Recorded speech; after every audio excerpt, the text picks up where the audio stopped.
It really is my honor to welcome you to this event, which is entitled Peers Supporting People in Times of Crisis. We know from living through the global pandemic of COVID-19, as well as the recession, and in many parts of our country, ongoing local challenges like the firestorms in California earlier this year, that the experiences of people regarding mental health crisis are heavy this year especially, and that peer specialists and people with lived experience play a very distinct role in supporting people who are experiencing crisis in their lives. Before we get started with this presentation, I want to do this disclaimer, which I'm sure you're all familiar with, which is that what we're about to share today does not necessarily represent the opinions or views of our funder, the Substance Abuse Mental Health Services Administration, otherwise referred to as SAMHSA, nor the Pacific Southwest MHTTC, the Pacific Northwest MHTTC, or the New England TTC. If you've been to any of our MHTTC presentations before, you've probably seen this map. It shows that we have 3 TTC networks. There's our training and technical centers. There's the ATTC, Addiction Technical and Training Center. There's the PTTC, Prevention Training and Technical Center. And there's the MHTTC, the Mental Health Technology Transfer Center. Today's presentation, as I've mentioned, is a collaboration between Pacific Northwest, Pacific Southwest, and the New England Mental Health Technology Transfer Centers. If you would like to be connected to your local MHTTC, please feel free to send an email after this event. We'd be happy to connect you. So our role is to provide training and technical assistance to the mental health workforce of our region. We provide evidence-based practices, and we strive to provide training and technical assistance that is culturally responsive and relevant. Importantly, we support and value a variety of perspectives that we think are essential to accessing and providing mental health training and technical services that are recovery-oriented, that are person-first, diversity, inclusion, and equity affirming as well. And so to that end, we strive to use language that is strengths-based and hopeful, inclusive of diverse audiences, that are healing-centered and trauma-responsive.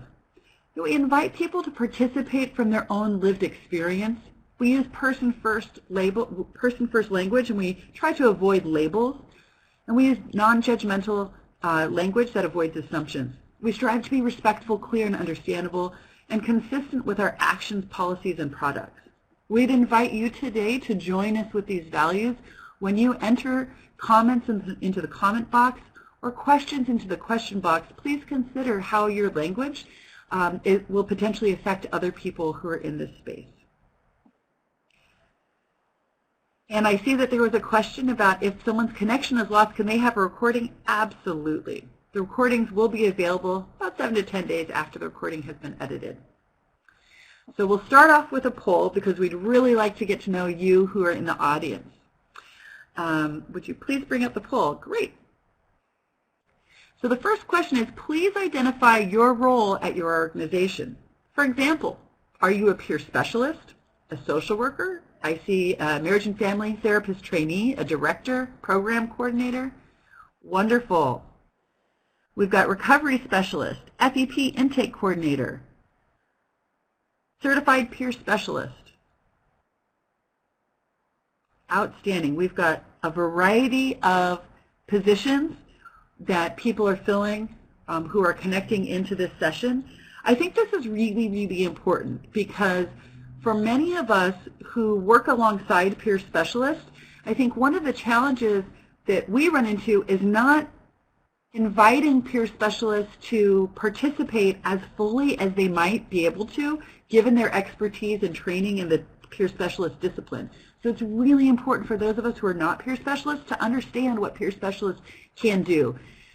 I think also from the peer specialists who have connected in today, it's so incredibly critical that you have an opportunity to hear other peer specialists in your discipline so that you have a sense of what additional agencies and resources do to create space for peer specialists to work to their full potential. Thank you so much. I see people putting in here recovery guide, training and outreach facilitator, volunteer coordinator, and peer family support. Outstanding. This is so exciting to see so many different people. We've got even a main grade educational psychologist in the room. How fabulous. Social worker for project coordinator, Zero Suicide. This is phenomenal. So again, thank you all so much for being here. We're thrilled that you're in this room with us. We'll go to the next question, please. So would you please describe what setting do you work in? Are you in a Veterans Affairs hospital? Maybe you're in a community-based mental health clinic. I see somebody who's written adult outpatient clinic, a local health department, wellness drop-in center. Outstanding. School district, phenomenal. Wellness drop-in center, intensive outpatient, peer to vet, excellent. Community Department of Education, certification board, phenomenal. And I see some people are putting this into the comments box. If you would go ahead and put this information into the center box that says, what setting do you work in? It's underneath the video of me at the top of the screen. That is wonderful. We've got community clinic, K through 12 school districts. Wonderful. Oh, we've even got someone here from the fire department. Fabulous. WISE Services, Wellness Drop-In Center, Substance Abuse, terrific. First Episode Psychosis Clinic, outstanding. National Alliance on Mental Illness, NAMI, we love you. Always, always. That's so phenomenal to see you here too. Outstanding. Wonderful. Let's move on, please, to the next slide.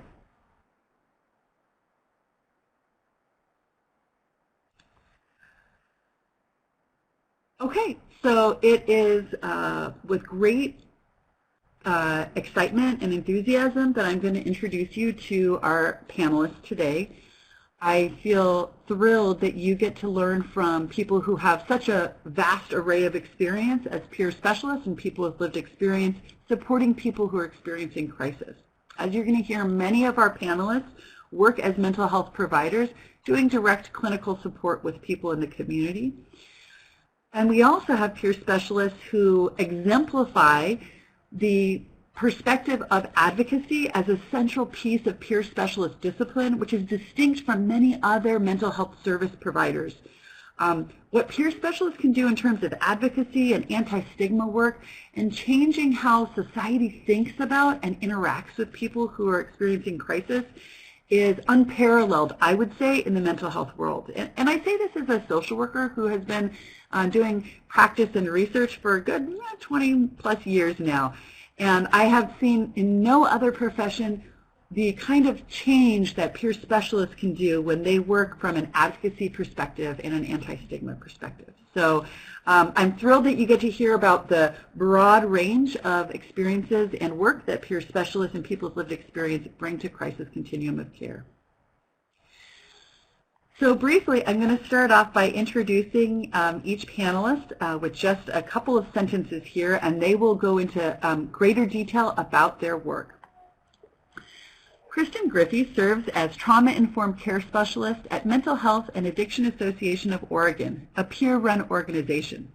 Kristen brings both lived experience and formal education, including as a Trauma-Informed Care Specialist, Community and Workplace Traumatologist, and Compassion Fatigue Specialist. I'm going to now invite Kristen to turn on her camera, and she will be able to speak to you about her work for the next 7 minutes. And Kristen, I will give you a heads up, a chime, when we're at the 1 minute mark so that you know that you have 1 minute to wrap up your presentation. And after Kristen speaks, then I will introduce the next presenter, who will be Zore. So Kristen, feel free to turn on your camera, please. I can hear you, but I can't see you. Okay.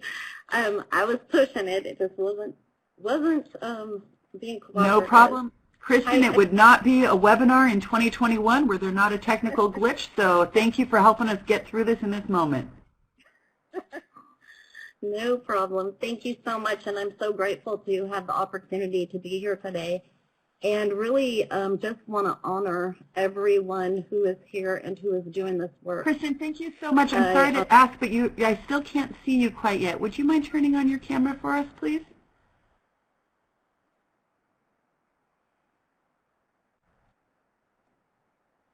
If you go to the top red panel, there we go. Oh, outstanding. Thank you so much. Okay, I will exit stage left and give you a heads up when we've got 1 minute left. Thank you. Thank you.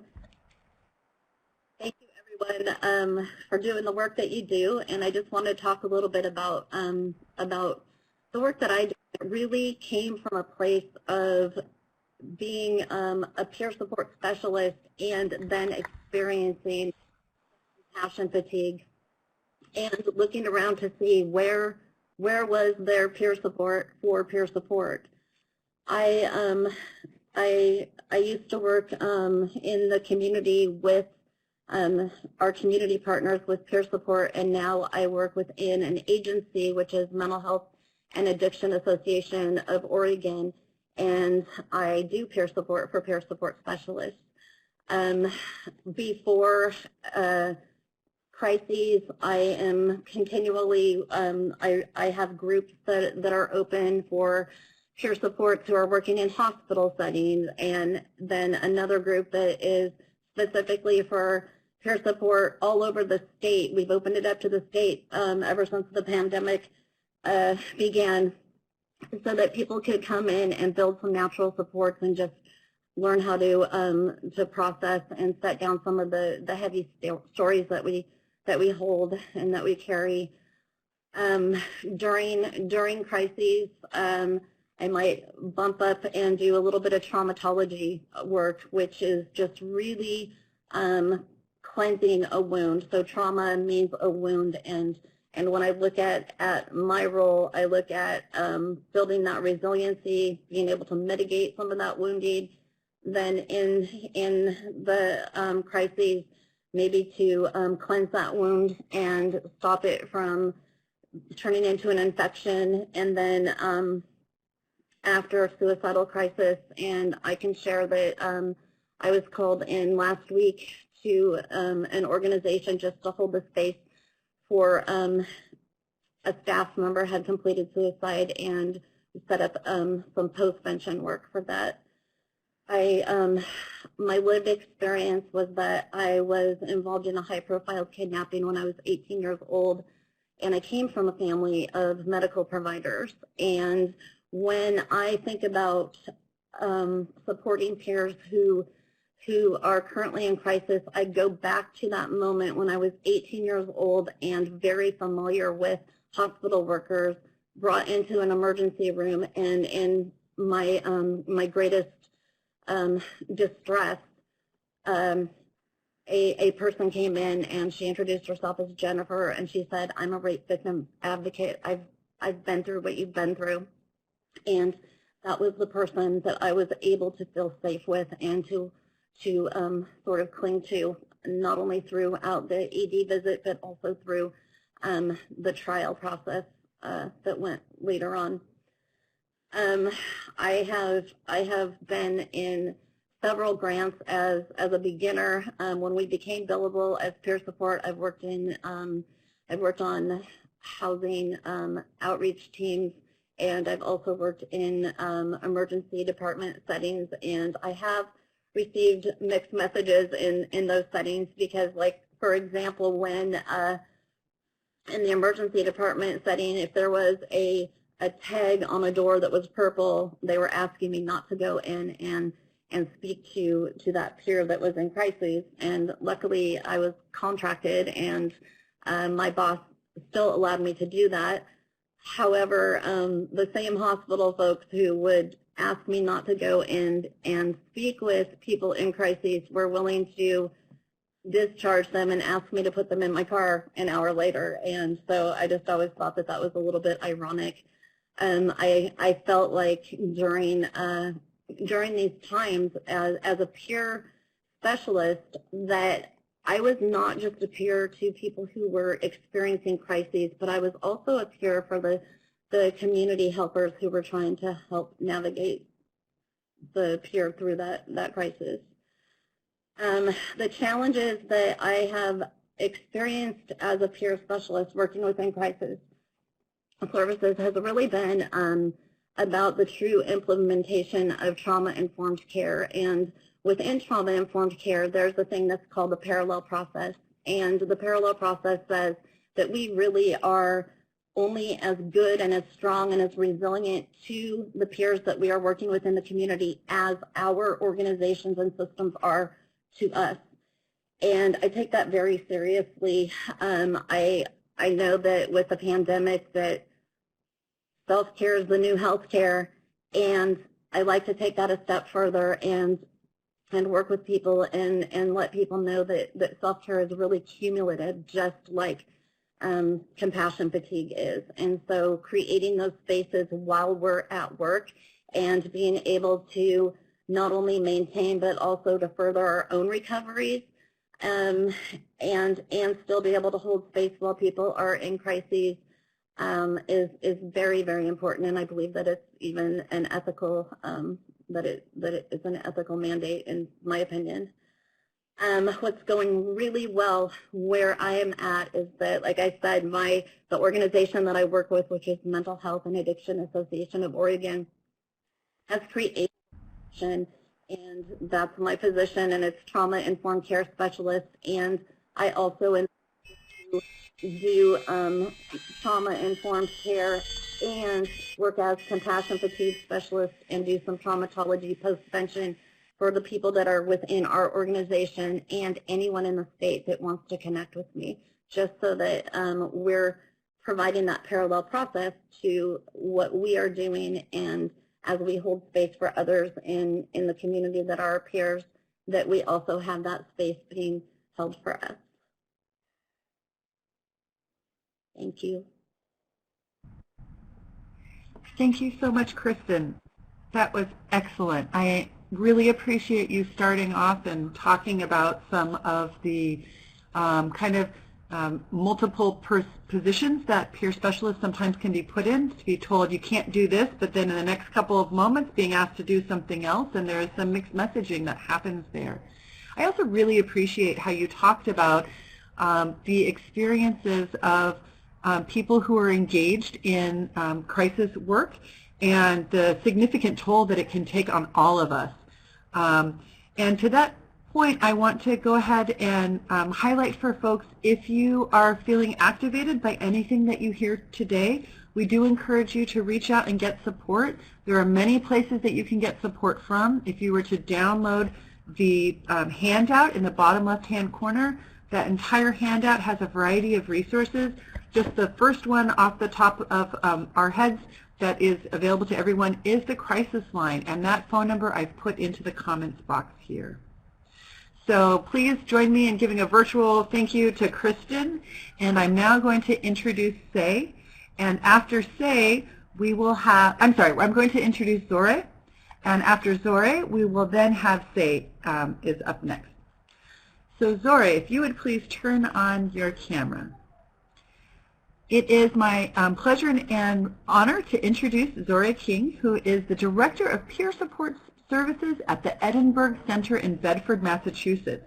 She has been supervising peer support services in community-based services, center-based programs, and emergency services since 2008. Zore identifies as a person in recovery and teaches multiple approaches to recovery, including WRAP, the Wellness Recovery Action Plan, trauma-informed care, motivational interviewing, and peer support. So welcome, Zore. Please go ahead and turn on your camera and your microphone. All right. Hi, everybody.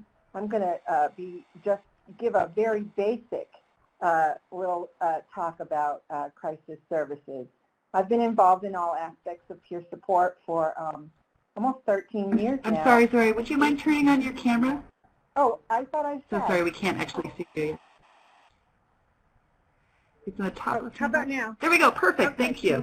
All right. Perfect. Thank you. So, I have been involved in all aspects of peer support for a long, long time. I have been a CPS trainer. I have worked in community-based programs. I have run peer support centers, as well as coaching family partners and folks who are supporting people in crisis in mobile crisis units. And so, I've been doing this mostly through supervision, and I love this work. For me, the value in having peer support available to someone who might be experiencing crisis is having someone there who has survived whatever that crisis might be. It's evidence right there that that better times might be ahead, that lived experience in my own experience has a lack of judgment that's very different than any other kind of support.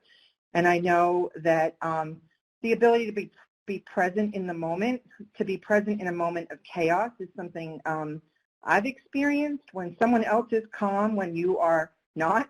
And it has been really helpful to me. And so that's one of the things that I've really been able to focus on in my own work is to be able to be present in a moment of chaos and provide that calm for another person. Trauma-informed approach is always going to be something that is going to support others, but I think that there are a couple of ways that we can really just get down to basics around that. Many years ago, I was involved in a car accident that was pretty traumatic, and I experienced, after many years of teaching trauma-informed care, I experienced trauma-informed care in a way that I had never before. I was in an ambulance, and there was an EMT with me who continued to prepare me for what was going to happen. And when they picked me up in the ambulance, I had really, really high blood pressure. I was not able to speak. I was very disoriented, and the entire time in the ambulance, he was preparing me. He would say, I'm going to lift your shirt. Ready? I'm going to roll you over. Ready? We're going to go over a bump. Ready? And he wasn't giving me choices, because in that moment I didn't really have options because they were trying to provide emergency care. But that beat, that ready, every single time allowed me to prepare myself for what was going to happen. And by the time I actually got to the hospital, my blood pressure was normal, and I actually felt okay. I was able to speak. I was able to tell someone who to call, which I hadn't been able to do at the scene of the accident. And so really one of the things that trauma-informed care can do is just support people to know what to expect. When you are supporting someone in a psychiatric crisis, just to let them know they're going to ask you a lot of intrusive questions. You can feel free to answer only the things that you're comfortable with, or to really help people understand what's going to happen next. Someone's going to come and ask you, some information. Someone's going to come and take you into a room where you're going to be alone. And so that's one real simple thing. Just, letting someone know what's going to happen next. Meeting a person where they're at, both physically and emotionally, can really make a difference. When someone is, I remember very specifically someone lying on a gurney out in the hallway in an emergency room, and I was having a conversation with them, and I was looking over them, and I just said, I need a chair. I can't have this conversation, so that we were physically more in line with one another. And so always paying attention to our surroundings in that way. How can we physically meet someone where they're at so that they feel more comfortable? I don't wear a badge when I am somewhere so that I'm not putting myself in a different position. And emotionally too, not asking someone to address something that they're not willing or able to address in that moment. I find that when someone is in crisis, it's not the time to do all kinds of planning, right? Maybe you can go back to work. Maybe you'll get it's really the time to just supply basic needs. Are they comfortable? Too hot? Too cold? Have they eaten? Would they benefit from a cool drink of water or some warm tea? Really supplying those basic needs to help a person feel safe and comfortable. Do they need a blanket? If they are in the hallway, in that same instance where I was in that car accident, I was in the hallway because the emergency room was overcrowded, and a nurse was at the nurse's station, and she was yelling to me questions. She goes, "Why are you on this medication?" And I said, "What?" She goes, "Honey, what's wrong with you?" And I said, "I was in a car accident. What's wrong with you? You can't ask me these questions in the middle of the public." So really helping a person to really feel safe in a moment. And in that moment, I didn't feel safe. But I remember helping a person who was going to go to a hospital against her will in an ambulance. And in that moment, all I did was address basic needs. I asked her what she needed. I knew she had a real attachment to her Bible. And I said, let's get it. Let's put it in a bag. Let's do that. And she said, I'll get the Bible. Can you make me a sandwich? And I said, sure. that was a really traumatic event for both of us. What happened after that was very chaotic. And then when I went to visit her in the hospital about a month later, I really wanted to talk about what had happened that day, but really all that she remembered was the sandwich. And she said, thank you for being kind to her. And so I will always remember that those basic needs are just so important. For me, the hardest part about being a peer support specialist, especially in times of crisis, is it's really difficult to maintain mutuality when you are working in a more traditional setting. And when you have all these ideas going on, very often you know more than the person that you are supporting. You might know that the clinician is thinking about, about hospitalizing that person against their will. You may know more about their history, or even in that moment, you might know something about their future that they don't. And so I try to really bring that down to transparency. I don't know things that another person doesn't know. And so my time is up. I set my timer for 7 minutes. So, I just want to say I do believe that peer support is better understood today. I think that all of the times that we have done these webinars, that we're doing all this education, I find that the understanding of it is getting bigger, and I'm grateful for that. Thank you. Zori, thank you so very much. Oh my gosh, that was such a profound discussion about not only the experience of going through crisis and receiving crisis support services from others, but then how you especially translate that into the distinct offerings that peer specialists can make to others who are experiencing crisis. That was super incredible. Thank you so much, Zori, for that. I am now going to introduce our next presenter. Our next presenter is Sei Kim. Sei, would you please turn on your camera? Sei is the Executive Director of Wisconsin Milkweed Alliance, a peer-run nonprofit organization that operates Monarch House Peer-Run Respite, a non-medical alternative program for people experiencing crisis related to mental health, substance use, trauma, and other life-disrupting challenges. Sei, thank you so much for joining us. Thank you so much for having me here today. It's such a delight, and I'm excited to connect with everyone. My name is Sei. I identify as someone who has pretty much lifelong mental health challenges. I'm a woman of color, I'm an immigrant, and I'm a person whose background is in social work and law. So in my previous life, my mental health challenges were something that I very much had to hide and feel rather ashamed of, whether I liked it or not. So when I stumbled across the concept of peer support, particularly after a pretty dehumanizing and traumatic hospitalization experience, I just jumped in, and I've been part of Wisconsin Milkweed Alliance and Monarch House since 2018. I initially joined the organization as a coordinator, meaning I provided direct peer support and did data management. And since then, I've stepped into the role of executive director. So today I want to tell you about peer-run respites like Monarch House and how that particular program can be a really helpful resource for folks going through crises, whether they relate to mental health, substance use, trauma, and other life-disrupting challenges. So peer-run respites provide a supportive and non-judgmental space to really be able to have a conversation about the dark and scary and big thoughts and feelings around suicide without it being turned into a problem that needs to be solved right away. And this is particularly helpful in the context of suicide because you often don't really get to talk about it. Rather, it seems that the emphasis gets placed on logistics surrounding it. So for example, whether you have a specific enough of a plan that can be effectively carried out by you, but really being able to talk about it, and having a conversation about what the suicidal thoughts are, where they might be coming from, how the thoughts make you feel, and wherever else the conversation may take you.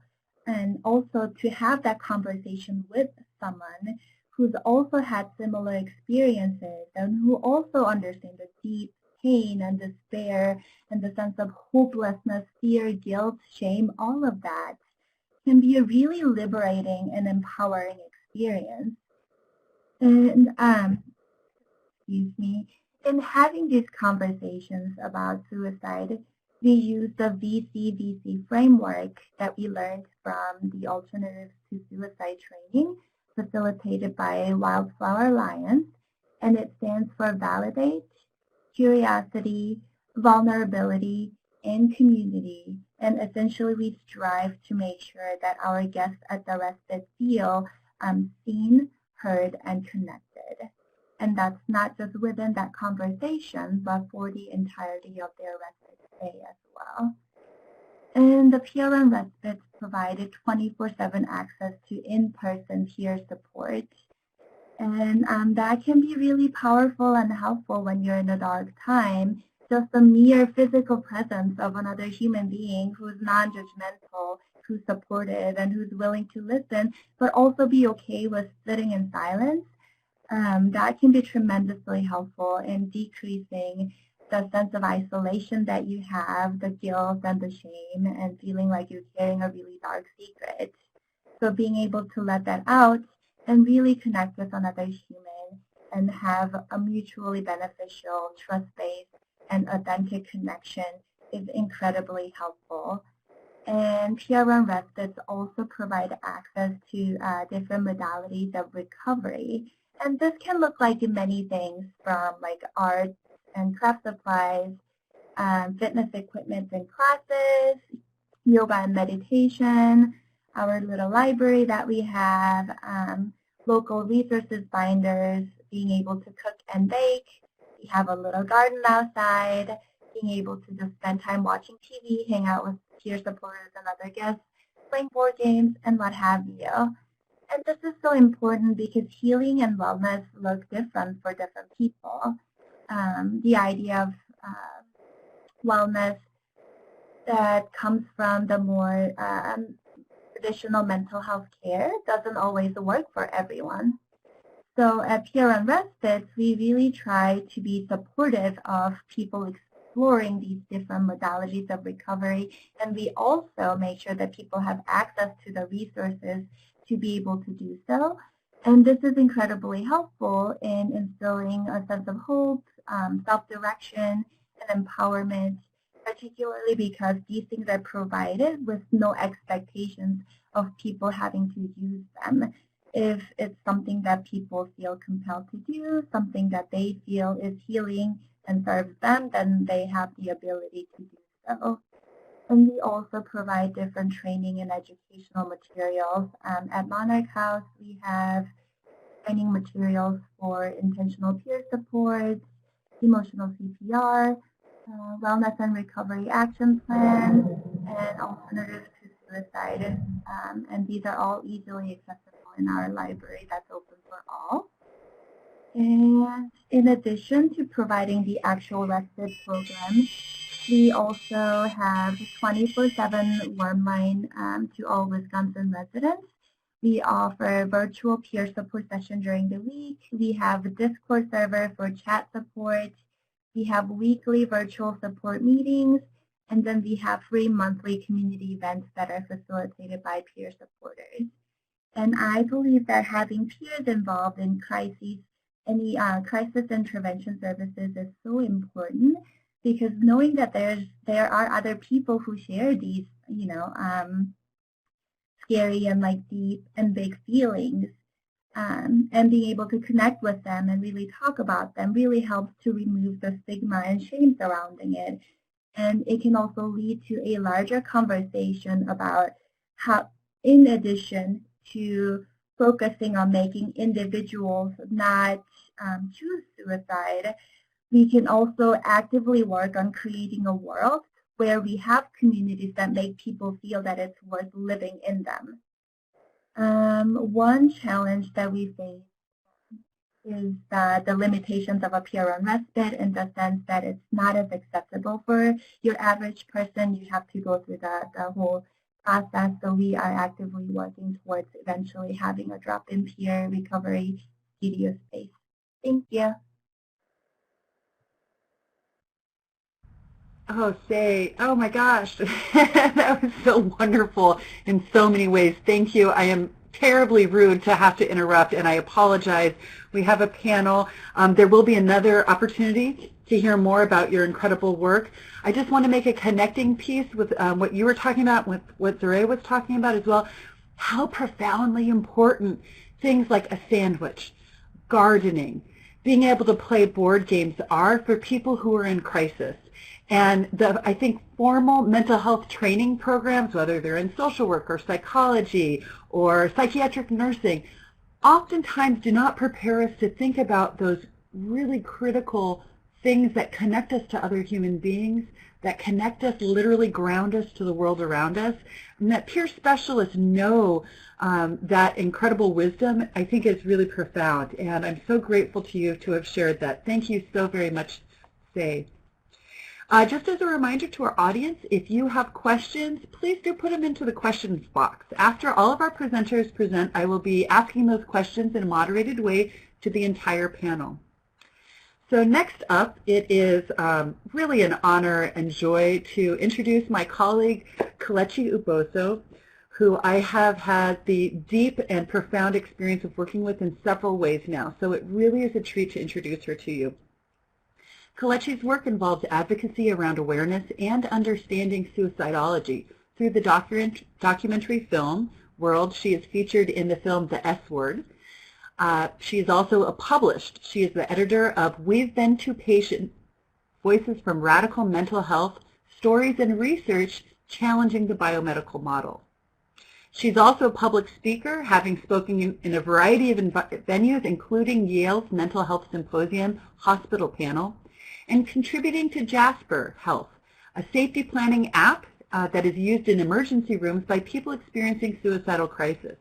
Additionally, Kelechi has also provided peer support to people experiencing suicidal crisis at a consumer-run mental health nonprofit and outside of the behavioral health system through RAP, Wellness Recovery Action Plan, motivational interviewing, and check-ins. And without further ado, Kelechi. Thank you so much. I'm so glad to be here today, and I'm really grateful to be on a panel with peer support specialists who are actually in the trenches themselves. I work more from an advocacy space, so I'm deeply admiring all of you, and then all the participants who are actually providing peer support in the chat. So I just want to say I see that too. That's pretty phenomenal. So I come to the peer support space, the recovery movement, after working almost a decade in consumer-run agencies on anti-stigma campaign, and honestly coming from the perspective of a suicide attempt survivor.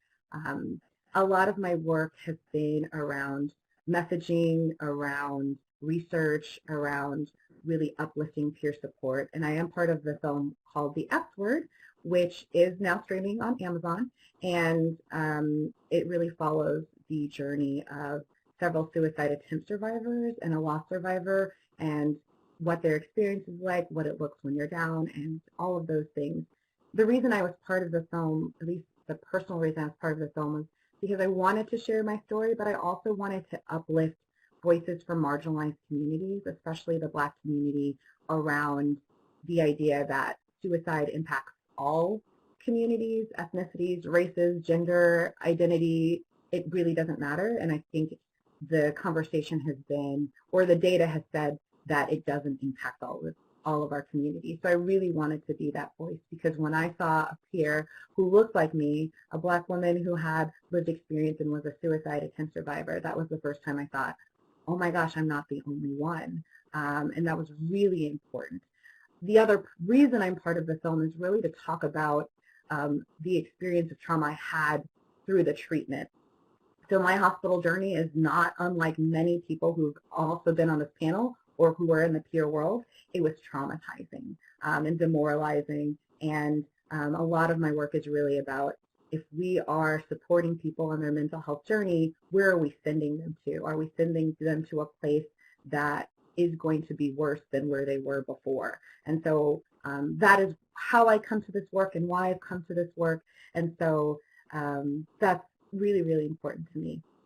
So Eliana mentioned We've Been Too Patient.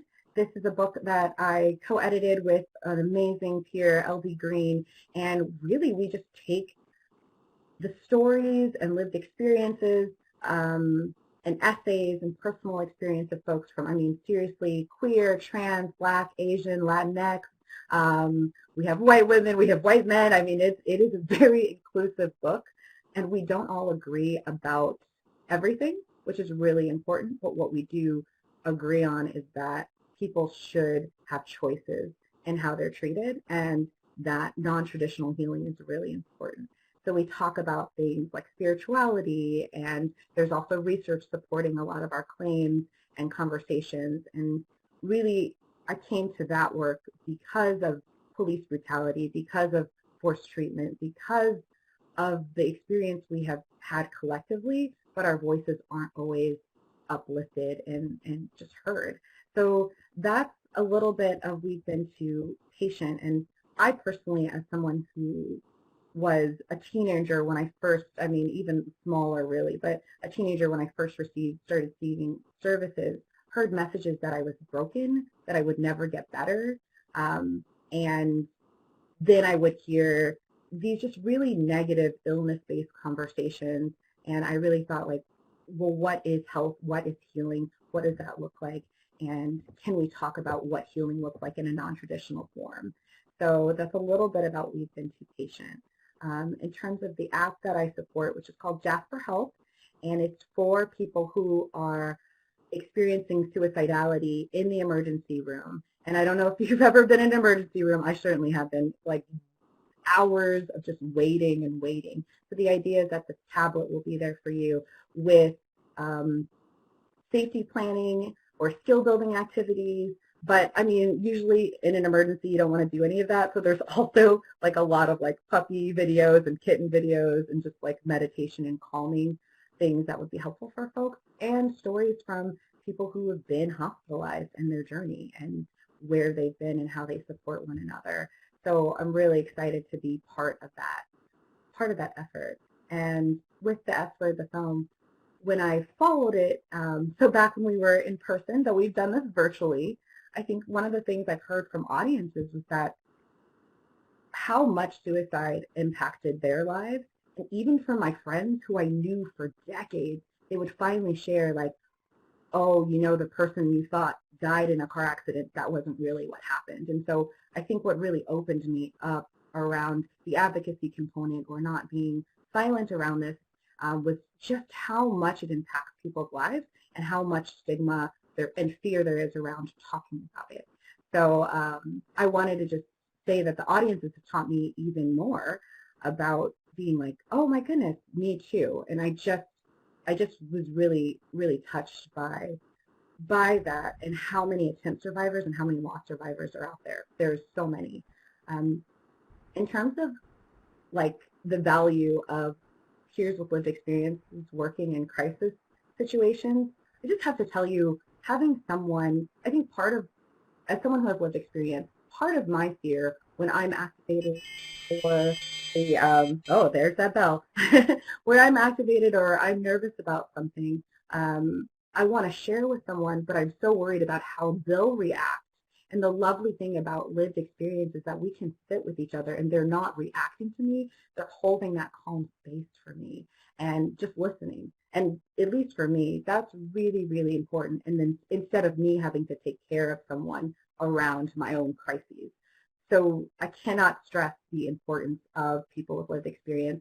And the last thing I really want to say on this is, in terms of anti-stigma campaigns, I know there's so many different language about anti-stigma campaigns, but if we're not including people from the BIPOC communities, with different gender expressions and identities, and we're kind of doing the same thing over and over again, we'll get the same results.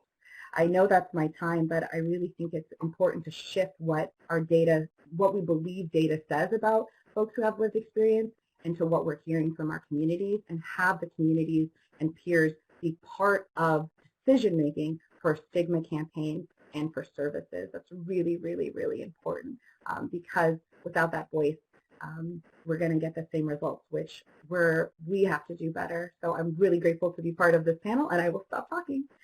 Thank you.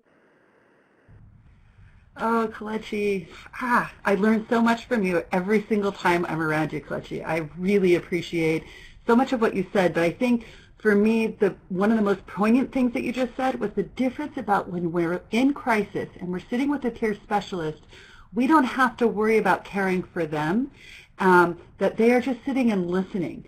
And I can say, both as somebody who is a trained licensed provider and somebody with lived experience, I know that experience of sitting there as a licensed provider and feeling like I am supposed to fix things.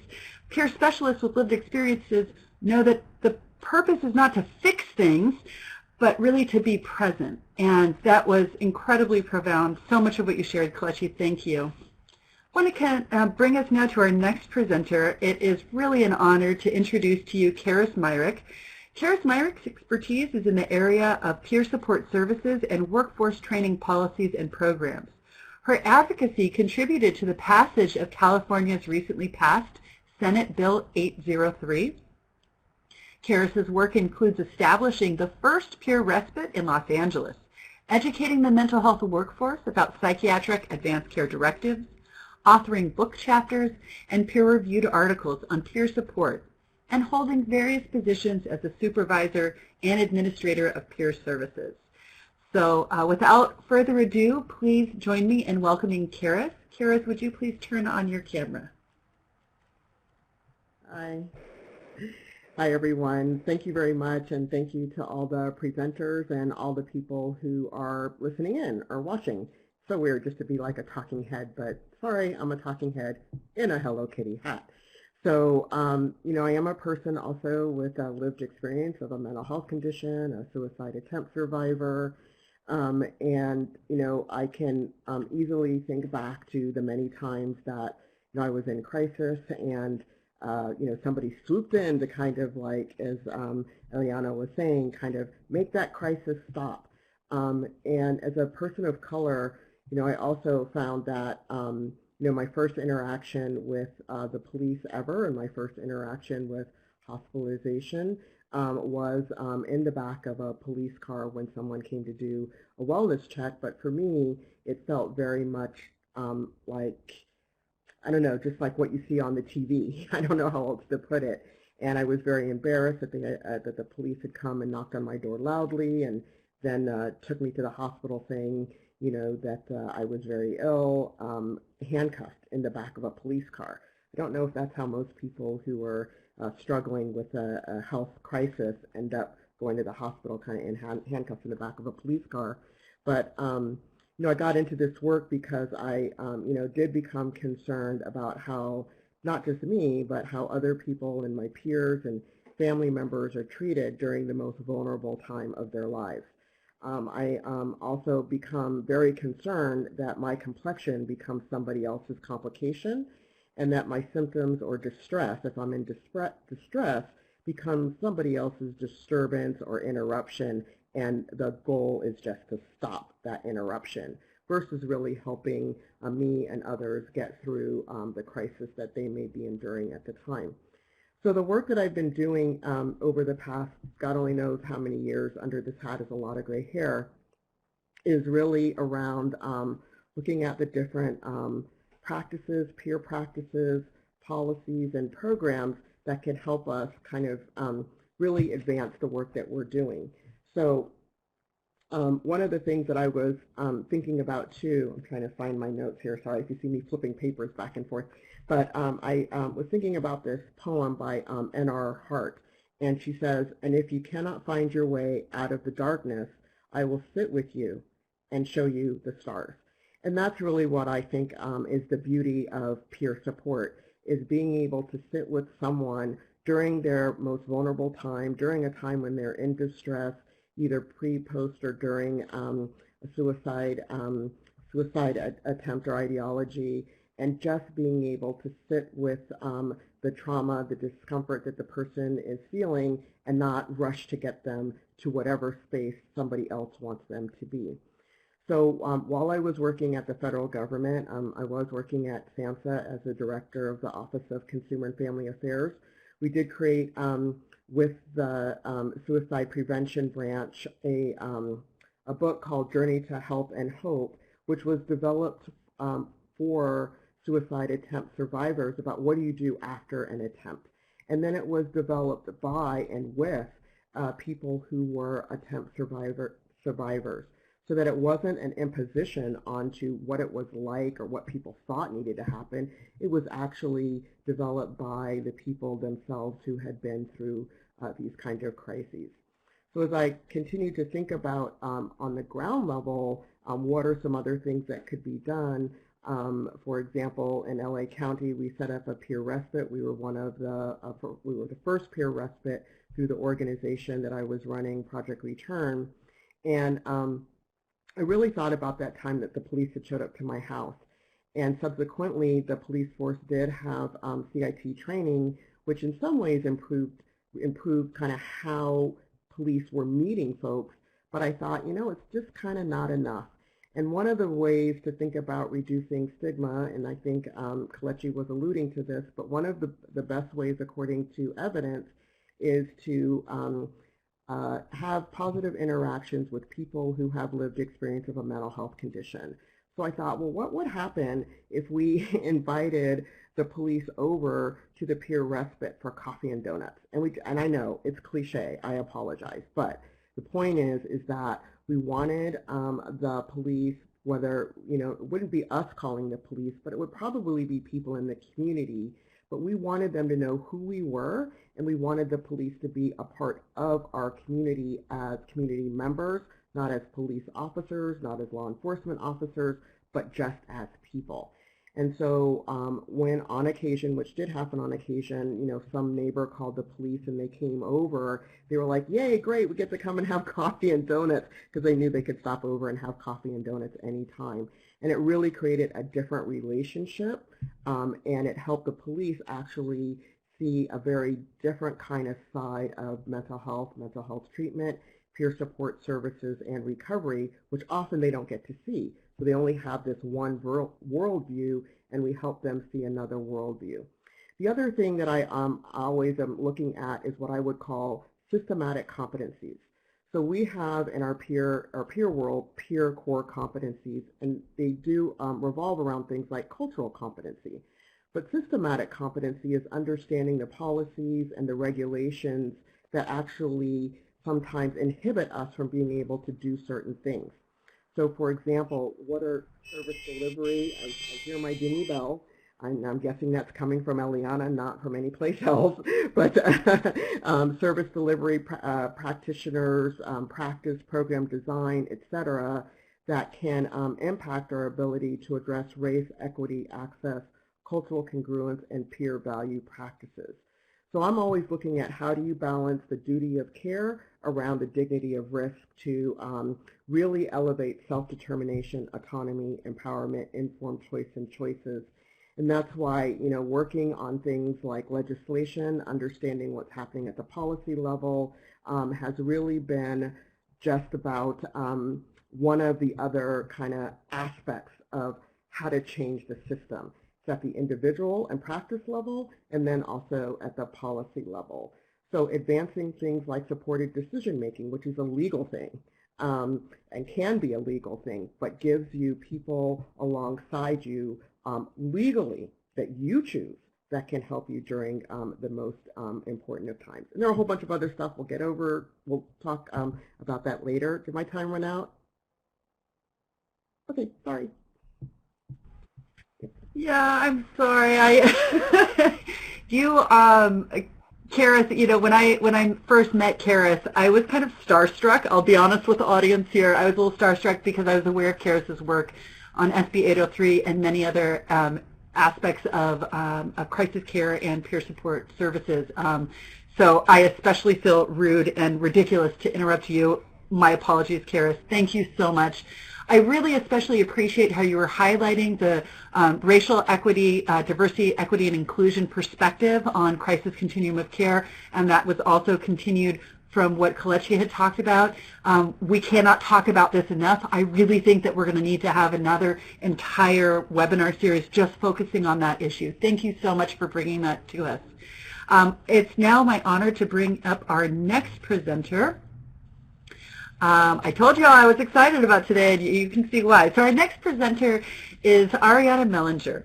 Ariana is a youth peer support specialist that works alongside YES, which is Youth Empowerment Services, waiver wraparound services, as well as crisis response peer for the Mobile Crisis Outreach Team, MCOT, for the Harris Center for Mental Health and IDD, which is Intellectual and Developmental Disabilities in Texas. Ariana, thank you so much for being here. Take it away.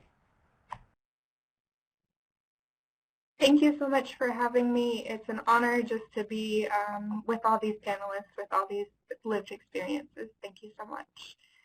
So the best thing a peer can have is a toolkit. My toolkit is unique because it includes collaboration between a team of mental health professionals and a youth peer during a time of crisis.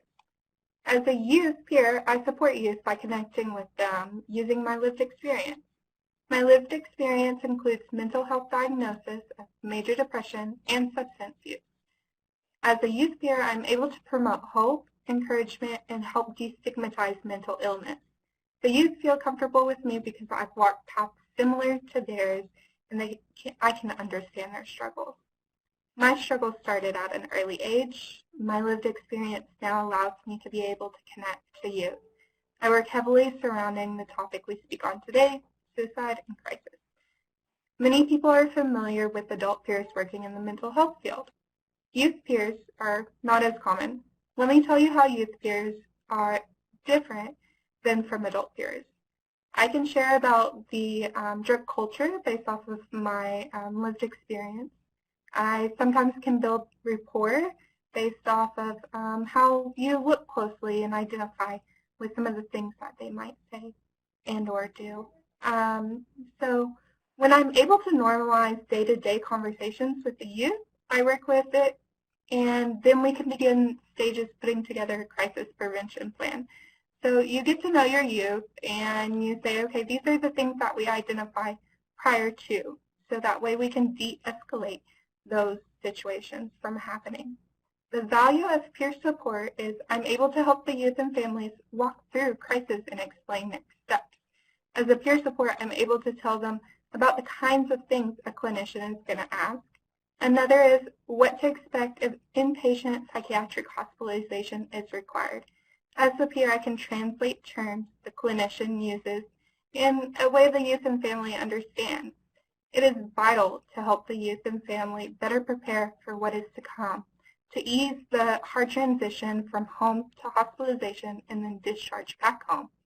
As a peer, I can offer support and encouragement every step of the way and provide insight on how to better communicate concerns with mental health clinicians and psychiatrics. When first getting introduced to youth, it helps to find out what makes them special, such as what are their strengths, what are their passions that drive them, what motivates them. When you can have these conversations, it builds on the process of trying to develop more of a detailed crisis plan. When I incorporate these driving factors in the work, it makes the crisis plan easier to put into practice and individualized just for them.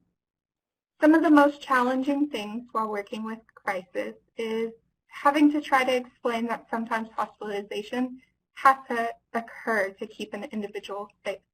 No one wants to hear that, including myself. It can be hard to see people you care about go in and out of crises frequently. During this time, you often build a close bond with the youth and family members. Sometimes the people we work with can be high intensity in nature, and that means dealing with suicidal and homicidal symptoms multiple times a week. Due to the intensity of this type of work, it is very important to practice self-care. Self-care is one of the best tools in my toolbox. If I don't practice self-care and healthy boundaries in my work, then I cannot be an effective peer. I do my best to model self-care techniques daily and share my knowledge of self-care with the youth and with families I serve.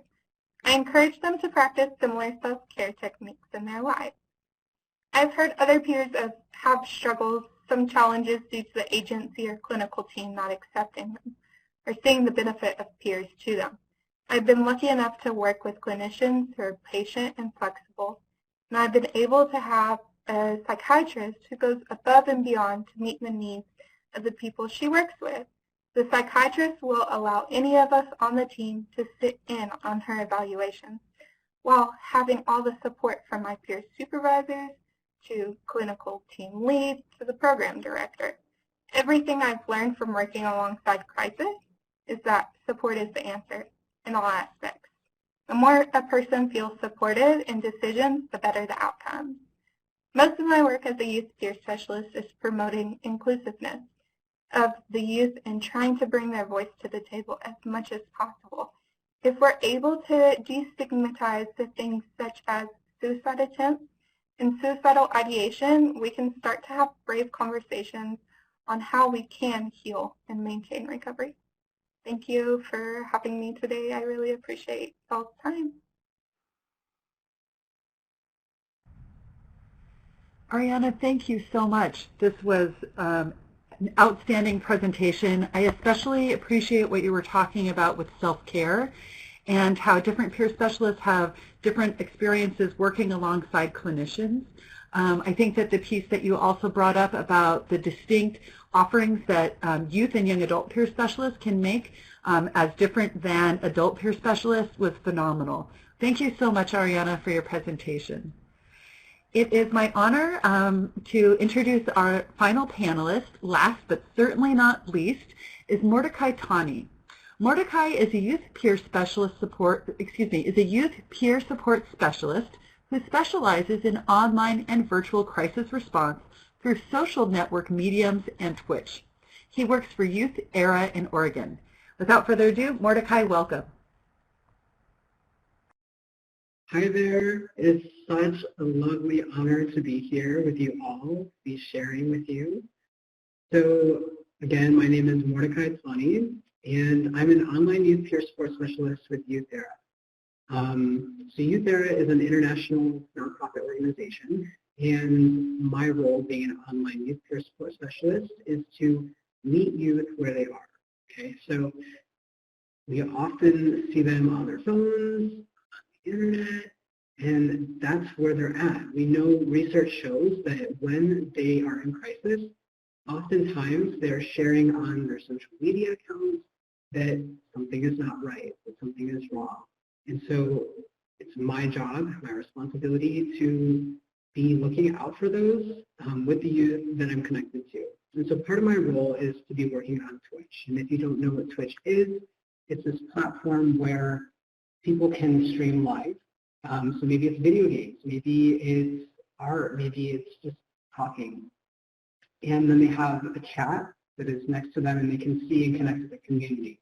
And so we have there are streamers, people that are doing just that. And then my role is I'm in chat and I'm connecting with these youth. I'm welcoming them in, essentially as if it's a drop-in center, but online. And so just reaching out and letting everybody feel welcomed and loved and cared for that comes through, and offering this space for them to share and connect and get support if they need it, which has been a huge value for so many people because we can reach people across the world. It is not just defined to people who are only local. We do have services specifically for that, but I love that through online work that we are able to reach so many. And in this, when we're streaming, we are talking about different self-care aspects and ways to manage our emotions, which is something that a lot of youth are not getting from, maybe their parents, from interactions and conversations that they have with their parents or in school. And so we're having people that have had lived experience, that have gone through the systems, that have had these kinds of mental health issues or challenges in their life, and are able to directly relate and let them know, one, you're not alone, and two, these are some resources that I have, or this is how I've been able to get through things. And so it's about strategic sharing not sharing things that you don't need to share, but strategically sharing so that you can get, I guess, that rapport and to share the message. So very, very unique work, but a lot of it is really meeting the youth where they are and being immersed in youth culture, which is really important because meeting with adults, you're speaking a different language, really. Meeting with youth is another language. You need to know kind of what they're into, where they are, what interests them. And so really just being present in that. And so when it comes to doing like suicide prevention, suicide intervention, and postvention, being online definitely poses its challenges, good and bad. So for instance, with the work that I do, a lot of it being on Twitch, a lot of it is anonymous. I don't know who these people are. I don't have contact details. So if something were to happen, I don't have a way of contacting emergency services. If they stop talking to me, did they just walk away from their computer because they're feeling okay now? Or is something happening? I don't really know. So it has its challenges for sure. And Kristen, it is with you there, by the way. So with these challenges, it's just a part of the job. And I just try not to take any of it personally, and I just try to reach out and connect as well as I can. Otherwise, though, it is amazing because we are able to reach so many people. Some people just need a little bit of uplifting conversation, and we can offer that, and it's amazing. But when it comes to suicide prevention, if we don't have rapport with them, it's just about being present and just being listening. And even if you do have rapport with them, for sure, but there's a little bit different because when you have rapport with somebody, you're able to really understand their situation and have a fuller background versus I just met you and here you're going through this. And so how do we connect? And how do I help you feel less alone through this? So, and part of that too is if you have the time, like before they're actually in crisis, it's like being able to connect with them and help them build skills and self-care routines and understanding how to reach out and that it's okay to reach out for help and provide them with those resources. And then when we have a little bit more, I guess, understanding of who they are, then we can kind of get into having one-on-ones or meetups, and like if they want to connect with us regularly.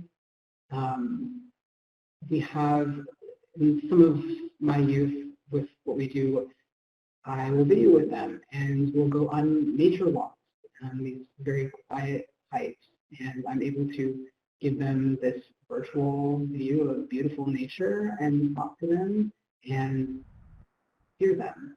And that stimulus is very calming versus maybe being in your environment that is stressing you out that you can't leave because you're a minor and you can't leave home. And that kind of taps into the autonomy issues with being a minor. Sometimes, like an adult, they would be able to actually leave their situation, leave their environment if it's unsafe. And a lot of youth that I work with are unable to do that. And so how do we create a space of safety when all of this is happening in the background? So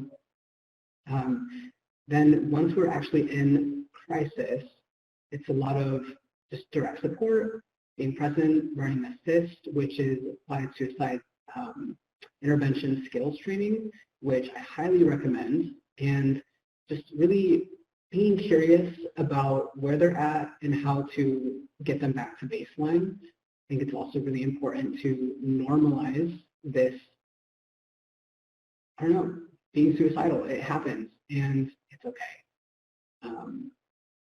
But yeah, I think the biggest thing is like never letting people feel alone or like they are alone, because we are stronger through community and through being able to connect with other people. An honor. Thank you.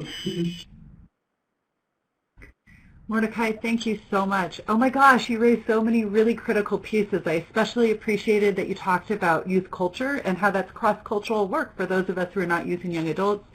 You talked about the use of technology, and in our socially distanced world right now with the pandemic, how you're able to do nature walks via video conferencing and other platforms in that way. My gosh, there was so much that you shared, and I really want to create an opportunity for everybody to share a little bit more and to learn more from you and the other panelists. So please, everyone, join me in thanking Mordecai and everyone else on our panel. I'm going to invite all of the panelists to come back on camera, please. And we are going to go ahead and move into our question and answer period with the audience. So we've got 15 minutes here. If you have a question for the panelists, would you please put it into the box that says questions? And it's in the middle. If you look on the left-hand side of your screen, there is a box that says questions. Oh, there we go, down at the bottom. Thank you, Joanne. Brilliant tech manager per usual. While people are entering their questions, I want to just put a shout out that there was a question about Mordecai's agency, which is Youth Era in Oregon. And as people are entering their questions, I'd like to start off and invite the panelists. As you were listening to your colleagues present, was there anything that you wanted to share in response to something that someone else said? And just go ahead and raise your hand so that way we can have people respond back. So is there anything from the panelists? And I don't see Mordecai up here, but Mordecai, welcome back. Come on back to us. If you don't mind joining us, it would be great to have you here too. I definitely heard some themes running through several of the presenters' presentations, which I kind of highlighted, but I heard a lot of focusing on choice, focusing on being present in a non-judgmental way, focusing in normalizing the experiences of having very difficult feelings that are happening, and also the way in which systems respond can be very traumatizing in and of themselves. So hearing Karis talk about the handcuffs. I know from Kelechi's story, having seen her present multiple times as well, that there were many places in her own experience accessing services that there was more harm than good that was being done at certain moments. Zoré talked about how important it was as she was in that ambulance that she was being notified what was going to happen next. So kind of the other side of the spectrum here, that instead of being traumatizing, it was actually trauma-informed practice. So I just want to check in. Is there anyone in this panel that would like to respond to something they heard another person say? Okay, I'm looking at our questions here. Okay, Kimberly has asked. I was going to say. I'm sorry. Go ahead, Karis. Excuse me. I had my little hand up. Is that I think you know, as you were kind of putting the themes together, you know, I was thinking about kind of what also is our role to help train the system. That sometimes I think it's really hard for people who are in the trenches to kind of pull themselves out and kind of see the difference between how people are being treated when it's a physical health condition compared to when it's a mental health crisis or suicide. And so that being able to take that time when they can take that time, you know, when they have to get their CMEs or training, to be able to do things like grand rounds that are led by peer providers and attempt survivors, so that folks can hear why it's traumatizing. And then for the policy people, because sometimes there's a weird policy thing there, then they go after the policy thing that's causing some of the actions of the providers and or the system. So just kind of wanted to figure out how to put a few things together that can help drive practice change. Absolutely brilliant, Karis. Thank you so much. I really appreciate what you're talking about, of that how all of these pieces connect together, and that the experience of lived experience can inform all levels of the crisis continuum of care, from direct service up to the way that the programs and policies are written and put into place. Thank you so much. Is there anybody else who would like to respond to something that they heard a colleague say during the panel? Okay, I am going to take us to some of the, I'm sorry, go ahead. Thank you. Yeah, I would like to thank everyone and also for highlighting the need for increased advocacy surrounding our BIPOC community and our other marginalized communities. I actually heard from a Hmong colleague recently that there's really not a lot of available research and data surrounding the mental health needs for the Hmong community simply because the research isn't really being done in that area and for that population enough to be able to accurately reflect it. So it is one of my goals for my organization to continue to work towards race equity, diversity, inclusion, and I would love it if all of us can continue to think about it as we move forward in the movement.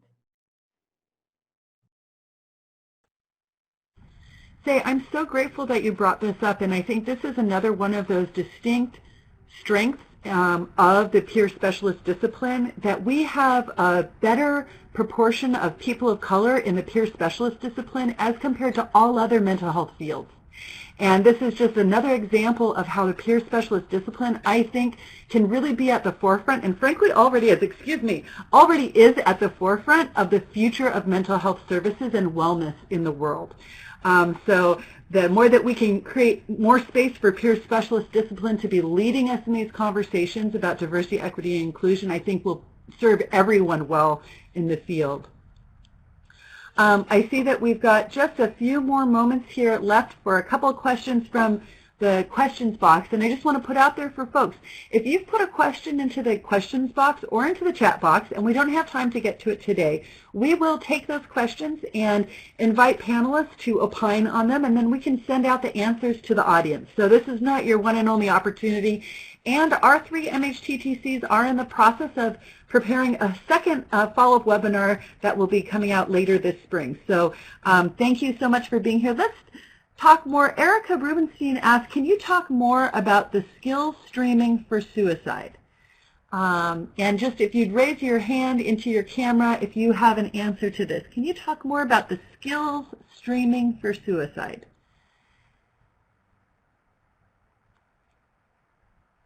And I am not entirely sure what that question is in reference to here. So I'm going to move to another one because I don't see any hands coming up right now. Okay, Kimberly asks, can you repeat information on how to establish rapport with someone who is considering suicide? And I feel like I heard several people talk about how to establish rapport. I see Zore has put up her hand. Thank you. Please. All right, sorry. Can you hear me? I think one of the most important pieces about establishing rapport with someone who might be considering suicide is first normalizing the experience. You know, I had a person tell me who was in a hospital at one time. She said, these people are constantly telling me that suicide is a permanent solution to a temporary problem. They don't know that I have permanent problems outside of this hospital. And I've always remembered her vehemency in saying, you know, like that the mental health world was not really, they were not really acknowledging her. And so I would say the first thing is it's absolutely okay to feel that way. Many of us do. It was the normalization of it for me through the provider world that made me even start talking about it. And I'm so grateful to be able to say that I have those feelings, I have those thoughts, and I don't consider them separate or horrible. And so that's one piece of it. The second piece of it is really trying to help someone get at what are they really trying to say? Are they saying that, you know, that there are problems that they can't solve? Are they too lonely? Are they, you know, most of when someone is really revealing that, they're really trying to tell you that there's something going on that they feel not able to tackle on their own. And to really talk about strengths, your own strengths, how you got through things, can really be crucial without saying you don't have to do this, right? It's let's talk it through. What would you rather? What are some things that keep you going? And that's just been what's helpful for me. Thanks, Eliana. Outstanding, Zuri. Thank you. Would anyone else like to respond to that particular question about establishing rapport with someone who is in crisis? one of the things that I'll throw out there as somebody who has survived a crisis in my own life, I remember being 16 years old and interacting with police when I was in the emergency room being assessed. And the police officer asked me, "What's a good girl like you doing in a place like this?" And while the statement, I think, was intended to be a compliment, it was actually a very painful, messed up thing to hear because I was not being seen in that moment experiencing overwhelming distress. And so I think that sometimes our best intentions to establish rapport with someone actually fall very flat and can be terribly harmful. And when those best intentions become overlaid with racism, sexism, homophobia, transphobia, biphobia, it becomes even more damaging to people. So really, the best thing for us to do, I think, as clinicians, for those of us who are clinicians and for those of us who are peer specialists, is to be aware of taking ourselves out of the equation. It's not about us, and it's not about caring for our needs. It's about being present to the person who's sitting in front of us. And I think that for those of us who are living through crisis, we can tell from a mile away and in the drop of 2 seconds whether or not the person who's sitting in front of us is really there to see us as a human being or to manage their own liability in a situation. I'm seeing some heads nodding on that, and I just want to create opportunity if anyone else would like to add something here to this idea of how to create rapport with clients or consumers or community members. I would actually like to say a couple of things. I can touch briefly. Okay, so I'll go first if that's all right. So one thing that I've learned is mirroring is really important. When we can relate to people through our body language, or even in like my circumstance, I work online. So I'm going to mirror the same kind of emojis that people use. I'm going to use the same kind of talking styles that people use because there's a comfortability in them. And so when somebody is speaking very technically and very beyond your vocabulary, it's a little bit like, oh, it's intimidating. And also it feels like there's this power dynamic, and that's something that's really wonderful about peer support is that it's not like this professional that doesn't have experience in what you're going through. Like, no, we actually have gone through a lot of the things that you've gone through, and that's how we're able to relate. And so we're getting rid of this power dynamic, and we're just being real, and we're just being able to talk. But going into the mirroring, it's like mirroring our body language, and not to be so obvious, right, subtle, but to let them know that, hey, you can speak to me, we're comfortable, we're shown here, it's okay. So it's another way of adding rapport. Absolutely, Mordecai. Thank you so much. I really appreciate the idea of mirroring, not just in our verbal communication and in our nonverbal, but if we're using technology, like you said, to mirror the emoticons that people are using. This is outstanding. I really do not want to do this, but I have to usher us along through the last couple of slides that we have to close out this session. Just again, before doing this, want to thank everyone who's been on the panel here today. You have been phenomenal, and I know those of us who are panelists are kind of like messaging to each other how much we're learning from each other as well. So thank you all so very much. I'm going to go ahead and move through our final slides here in our last 2 minutes. So panelists, thank you, and feel free to take yourselves off camera. So we had shared with you the crisis lines and warm lines. Please do share these with and use them yourself and share them with clients and colleagues and community members. We really appreciate you being here with us today. There are many additional learning opportunities that are coming up from all three of our centers, the Pacific Northwest, Pacific Southwest, and the New England Mental Health Technology Transfer Centers. Please go to our websites and see our trainings that are coming up. If you missed a previous webinar, you can find them on our websites.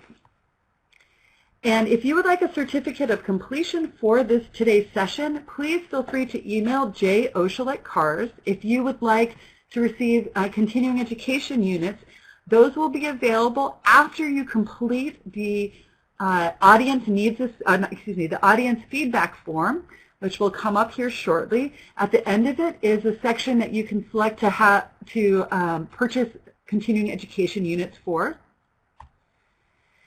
And here is our contact information. Please don't be strangers. Reach out to us. Here are the email addresses for our 3 centers. And please connect with us on social media. We sincerely appreciate all of you for attending today. We really want to hear from you. Let us know what you thought of this presentation and what else you'd like us to do in the future. And finally, our last slide here, we are grateful to our funder, SAMHSA, and SAMHSA's mission to reduce the impact of substance abuse and mental illness on America's communities. Thank you all so very much. We will send answers to the questions that we didn't have a chance to get to today.